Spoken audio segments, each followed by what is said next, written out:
కర్నూలు జిల్లా అదోని నియోజకవర్గం గత నెలాఖరు కౌన్సిల్ మీటింగ్ సమావేశంలో మా హోదాని మర్చిపోయి మమ్మలను అవమానించినా కూడా అదోని ప్రజల కోసం మేము నేలపై కూర్చొని కౌన్సిల్ ని కొనసాగించాం.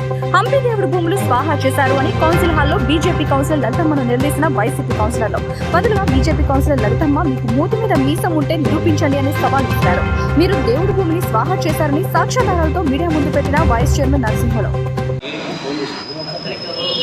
విలేకరులకి ఆదోని ప్రజలకి అందరికీ నమస్కారం.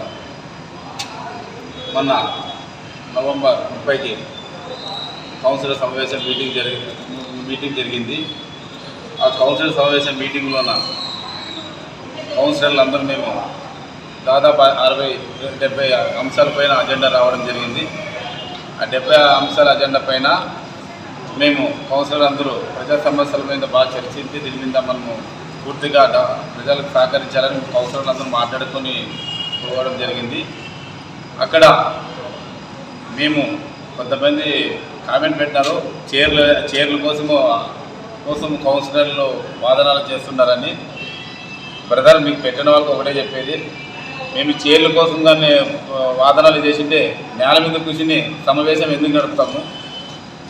అక్కడ కనీసం గౌరవంగా కూడా పోతే చైర్ లేదు. ఒక గౌరవ వైస్ చైర్మన్గా అది నేనున్నా ఎవడున్నా ఒక హోదాకి కన్నా గౌరవించుకోవాలా. అది మన సంస్కృతి అని పద్ధతి. అది ఒక పోతే నేను నిలబడినాను, ఒక చైరు లేకుంటే దానిపైన వచ్చాను, చైర్ లేకున్నప్పుడు ఎందుకని చెప్పి మా కౌన్సిలర్లు అందరూ కింద కూర్చుని స్టార్ట్ చేద్దామని చెప్పి మేము కింద కూర్చుని నేలపైన కూర్చుని సమావేశం స్టార్ట్ చేసినారు. అది అధ్యక్ష చైర్మన్ పూర్తిగా మొండితనంగా తన ఇష్టానుసారంగా ఎక్కడ జరగలేని చరిత్రలో ఆ రోజు సమావేశాన్ని పూర్తి కింద కూర్చొని పెట్టి ఇక్కడ మీరు ఇలాగే కూర్చున్నాలా, మీకు ఇలాగే మేము నడుపుతాం, మీరు కూర్చున్నాలంటే మీ ఇష్టం ఎక్కడైనా వెళ్ళి కూర్చొని భావన మాట్లాడింది. కాబట్టి మేము ఆ విధంగా అర్థం చేసుకుని మేము ప్రజల పైన గెలిపించి వచ్చిన వాళ్ళు మేము ప్రజల సమస్యలు మేము నేల మీద కూర్చుంటాం, ఎక్కడైనా కూర్చుని పరిస్థితి సమావేశం స్టార్ట్ చేస్తామని ఆ రోజు మొదలుపెట్టాం. ఆ సమావేశంలోన దాదాపు 15 నిమిషాలు జరిగినవి. 15 నిమిషాలు జరిగిన తర్వాత అక్కడ ఒక కౌన్సిలర్ మా లలితమ్మ గారు మాట్లాడుతూ నోరు జారింది. అది మేము కూడా అనకూడదు, అదే గౌరవంగా ఒక లేడీస్ కూడా మాట్లాడకూడదు ఎవరిని. అదే ఏదైనా మా పురుషులు మాట్లాడితే ఇలా మాట్లాడతారు అంటున్నారు. వీటి మీద మీసం ఉంటే మీరు నిరూపించండి మఠం భూములు అన్నారు. అయినా మేము దాన్ని అంతగా తీసుకోలేదు, ఎందుకంటే బాగుంటుందని పదే అక్కగారు ఆ మీటింగ్లో చెప్పడం మాకు చాలా బాధాకరము.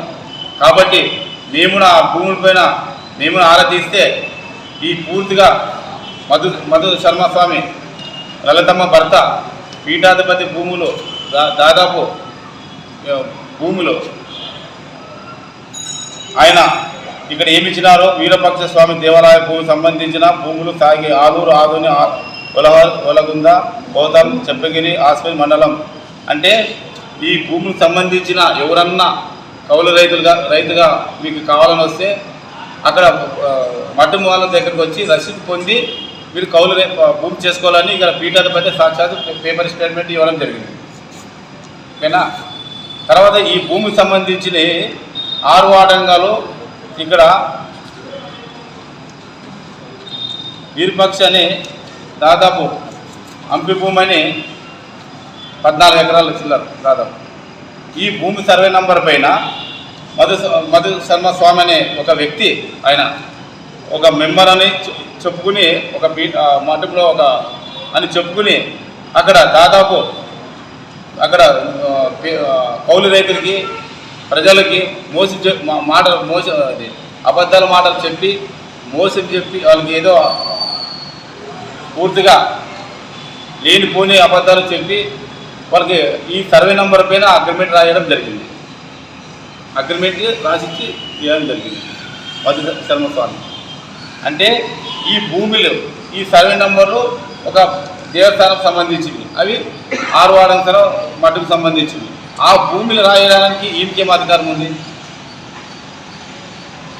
ఈయన రాసిచ్చిన సర్వే నంబర్లు, ఈయన రాసిచ్చిన భూములు అది ఒక మఠకు సంబంధించింది.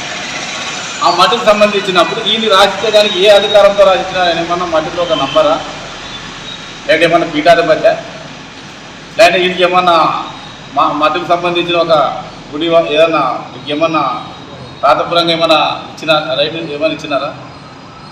అంటే ఎంత మోసం. ఒక బాబునే అంటాం పూజారి, అలా ఈయన ప్రజల్ని ఎంత మోసం చేసినా మీరు అర్థించండి. ఒక దేవ భూములే, ఏదో భూములు అమ్మడం, రేపు గుడి నమ్మడం కూడా చెప్పక్కర్లేదు కదా.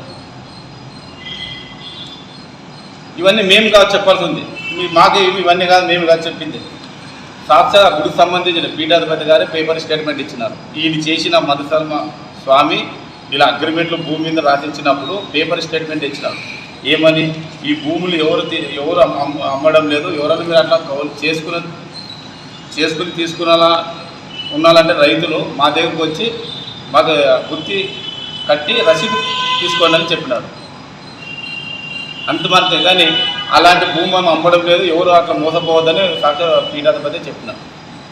కానీ అమ్మినాక ఆయన డబ్బులు ఏమైనా ఇచ్చినాడా? ఏ మాత్రం అన్ని డబ్బులు ఆయన తీసుకు సహాయం చేసి తర్వాత చాలా ఇక్కడ మనం ఎప్పటిలో కూడా చాలామందికి డబ్బులు తీసుకుని కూడా ఇంతవరకు అగ్రిమెంట్ రాసిలేదు. ఒక డిపార్ట్మెంట్ కూడా దాదాపు లక్షలు డబ్బులు తీసుకుని కూడా ఆయన కూడా ఈరోజు డిపార్ట్మెంట్ సాక్షాత్ ఆయన కూడా మోసం చేసేసారు. ఇట్లా లబ్ధిదారులు ఎంతమంది చెప్పినారు, పంచాయతీలు జరుగుతుంది. అంటే నీవు ఇంత మోసం చేసి ఇలాంటి 420 పని చేసి నందాల 1 టౌన్లో అక్కడ మీ పైన ఎఫ్ఐఆర్ బుక్ అయ్యి 420 కేసు కూడా అయింది. ఇది ఎఫ్ఐఆర్ కాపీ. ఇక్కడ మీరు లాడ్జ్లో ఎక్కడ దిగినారు, ఏం దిగినారు, స్టేట్మెంట్ ఒకటి. అంటే ఇవి నిజాలు ఎక్కడ తెలుసుకున్నారంటే మీరు కోర్టులో తెలుసుకున్నారు. మూతి మీద మీసం ఉండదా, మీరు మాకు ఇవన్నీ మాట్లాడవచ్చు లేడీస్. ఇప్పుడు ఏం సమాధానం చెప్తాను? ఈ మఠకు సంబంధించిన భూమి అగ్రిమెంట్ మీద నీకు ఏ అధికారంతో రాసిచ్చినావు?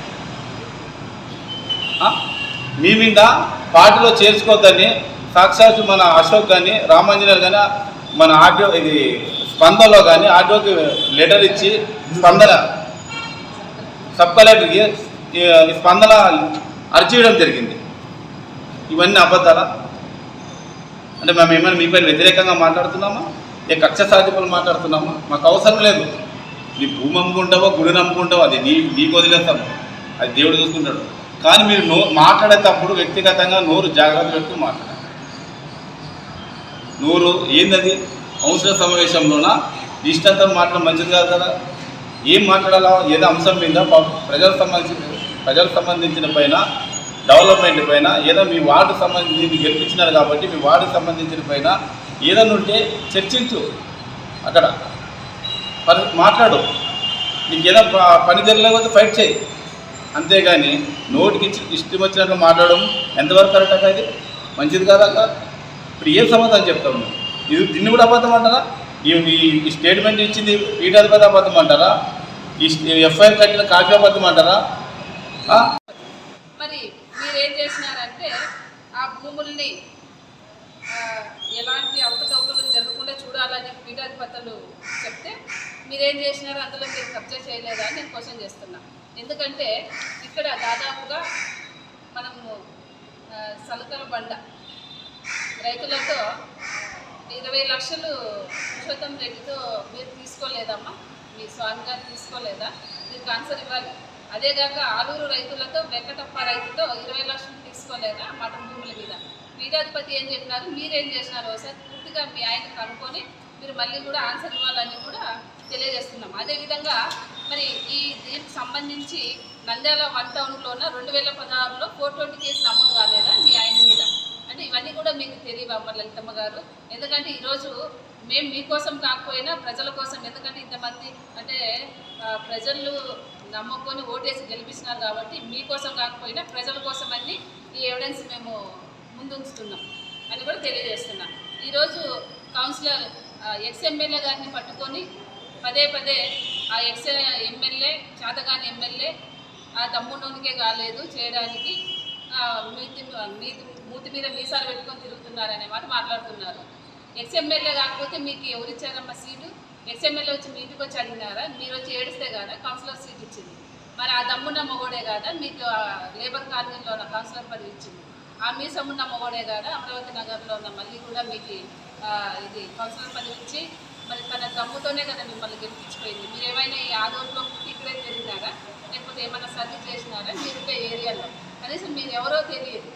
మరి లేబర్ కాలనీలోనే ఫస్ట్ సారి మీరు గెలిచి అభివృద్ధి చేసిందే మీకు ఆ ఏరియాలో ఉన్న సీట్ ఎందుకు ఇవ్వలేదు అనేది అక్కడ ప్రజలను అడిగితే తెలుస్తుంది.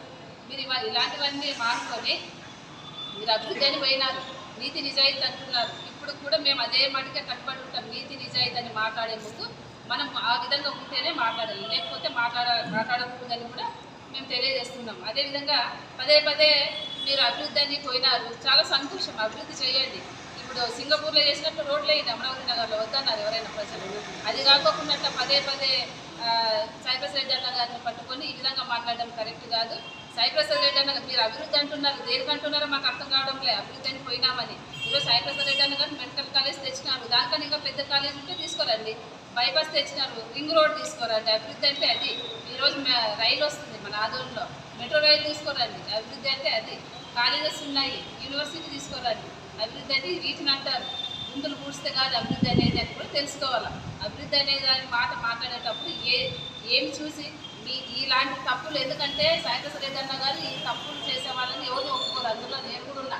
ఎందుకంటే కోవిడ్ చెప్పకూడదో తెలియదు. ఎందుకంటే ఆ తప్పు చేసిన వాళ్ళని ఎమ్మెల్యే సాయిప్రసాద్ రెడ్డి అన్న గారు ఎప్పుడు కూడా సపోర్ట్ చేయరు. కోవిడ్లో నేను చెప్తాను, ఎందుకంటే ఇది నిజమే, దాచిపెట్టాల్సిన అవసరం లేదు. కోవిడ్లో మద్యం మీద ఒక చట్టం వచ్చింది. అంటే ఎక్కువగా తాగితే ఈ చట్టం ద్వారైనా మందు తక్కువ తాగుతారనే ఉద్దేశంతో ఒక చట్టం తీసుకొని వస్తే కర్ణాటక నుండి మరి మందు ప్రియులు మహిళల్లో కూడా ఉన్నారు. కర్ణాటక రాష్ట్రం నుండి వచ్చేటప్పుడు 8 PM అని బాధ్యత తెచ్చుకుంటే కేసు అయింది. 2000లో కేసు అయింది. ఆ రోజు నేను జిల్లా జాయింట్ సెక్రటరీగా ఉన్నాను. మా ఇంట్లో తప్పు జరిగింది, నాకు సపోర్ట్ చేయలేదు. ఎందుకు చేయలేదంటే తప్పు చేసినాను, తప్పు జరిగింది మా ఇంట్లో కాబట్టి సపోర్ట్ చేయలేదు. 1 year 2 term లిమిట్స్లో అప్పుడు గౌరవ శ్రీరామ్ CA గారు ఉన్నారు. 1 సంవత్సరం ఆటో మాది 2 termలోనే ఉండింది. తర్వాత మేము న్యాయస్థానాలకు వెళ్ళి అయాటు తీసుకురావడం జరిగింది. సాయిప్రసాద్ రెడ్డి అన్న గారు తప్పు చేసిన వాళ్ళని ఎవరిని ఉపేక్షించారు, వాళ్ళ దూరమైనా పర్లేదు. అందులో భాగంగా ఈరోజు మీరు పోయినారని కూడా ప్రజలందరికీ తెలుసు. కాబట్టి మీరు ఈరోజు మేము దీన్ని చూపించినాము, ఇది కాదని మీరు నిరూపించుకోండి. నిన్నటి దినమున ఒక ఆడియో కూడా బయటకు వచ్చింది. ఎందుకంటే మనం నవ్వుకున్న గుంతులు అప్పుడప్పుడు మనమే పడుతుంటాము. ఆడియో కూడా బయటకు వచ్చింది. మీరు మీడియా వాళ్ళని కన్విన్స్ చేయలేదా ఆడియో బయటకు తీయొద్దండి అని? తప్పు చేయకపోతే మీడియా వాళ్ళకి చెప్పాల్సిన అవసరం ఏముందమ్మా? మీకు తప్పు చేశారు కాబట్టి మీరు ఆ మాట చెప్పినారు. కాబట్టి పదే పదే మీరు సాయిప్రసాద్ రెడ్డి అన్న గారిని అంటే ఇక్కడ ఎవరు చూస్తూ ఉన్నారు. మేము కూడా ఇదే విధంగా జవాబు చెప్తుంటాం, ఆధారాలతో సహా. మీరు ఆధారాలు లేకున్నట్లా కబ్జా అంటున్నారు సాయిప్రసాద్ రెడ్డి అన్న గారిని. 6 నెలలుగా కూడా ఇదే మాటే మాట్లాడుతున్నారు. కాబట్టి గోడకు బంతి ఇస్తే మళ్ళీ అది మనకి రివర్స్ వస్తుంది. ఈరోజు మీకు ఈ బంతి ఈ రూపంలో వచ్చిందని కూడా నేను తెలియజేసుకుంటున్నాను. నాకు ఈ అవకాశం ఇచ్చిన అన్నదమ్ములందరికీ కూడా నేను ప్రత్యేకంగా ధన్యవాదాలు సెలవు తీసుకుంటున్నాను. న్యూస్ టీవీని తక్షణమే సబ్స్క్రైబ్ చేసుకోండి. నోటిఫికేషన్ కోసం బెల్ ఐకాన్ క్లిక్ చేయండి. మరిన్ని అప్డేట్స్ కోసం ప్రతి ఒక్క కుటుంబానికి ఉచిత ప్రకటనలు వచ్చే విధంగా మీకోసం మీ ముందుకు వివిధ న్యూస్ టీవీని AP ఫైబర్ నందు 99వ ఛానల్ మరియు యూట్యూబ్ నందు వీక్షించెదరు.